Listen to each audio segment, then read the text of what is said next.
Well, welcome back to Real Talk. I'm your host, Briscoe Diggs, one more time. And today we have with us the very handsome, the hot, Mr. Trevor Algatt.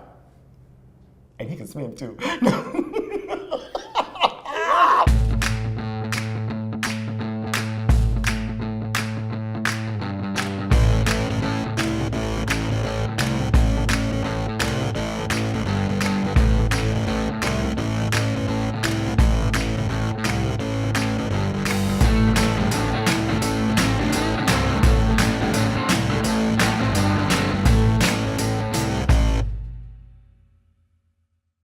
Well, Trevor, thanks for being here. Welcome to Real Talk. I appreciate you being here. Oh, thank you so much, man. This is great. Well, let's just dive right into it.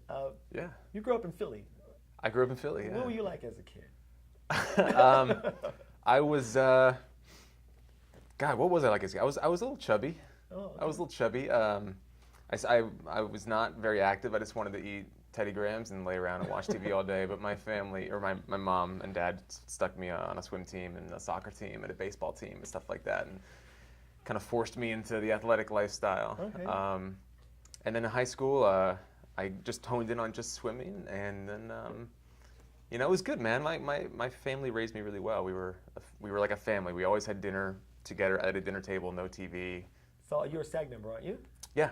So when did you? How did you get your SAG card? Actually, do you remember that? Yeah, well, I'm sure you do remember. I do, man. I was in Philly, and I did a public service announcement for.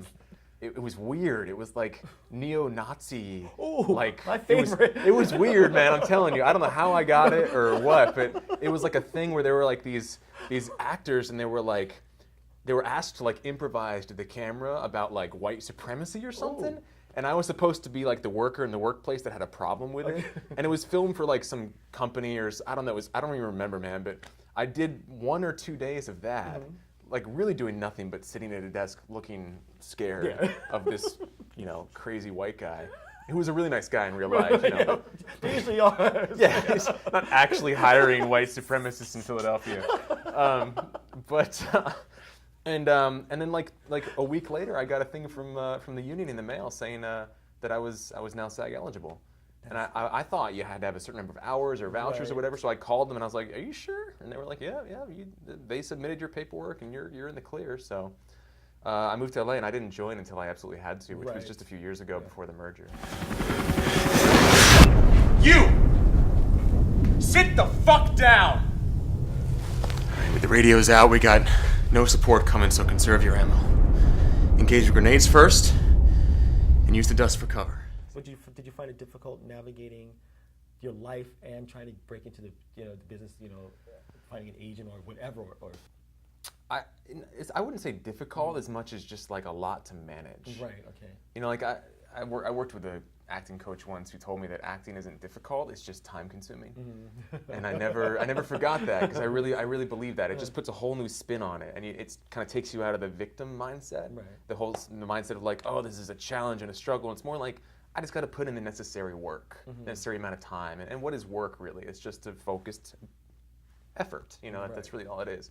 So it was just a lot to manage. Finding a place to live, finding a job that could support me, and finding the class to be in, and getting on the casting sites, and all that stuff. It was just like a lot to process. And I tried to do it all at once. And in retrospect, now if I could do it again, I'd focus on one piece at a time, handle that piece, and then move on to the next. Okay.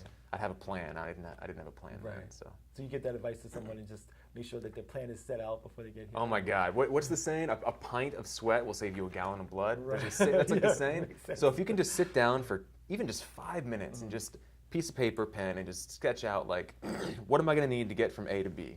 If my goal is series regular on a TV show, and I'm here with no apartment and I'm sleeping in my car or whatever, like, what's the first thing that needs to happen? And all it takes is 5-10 minutes just listing, okay, like find a place to live. Okay, what do I need for that? Okay, I need to get the deposit handled. Okay, where I need to look for like just a list, and just focusing on one step at a time, man. That'll save you so much like frustration and wasted energy down the line. I really believe that, man. Right. Yeah.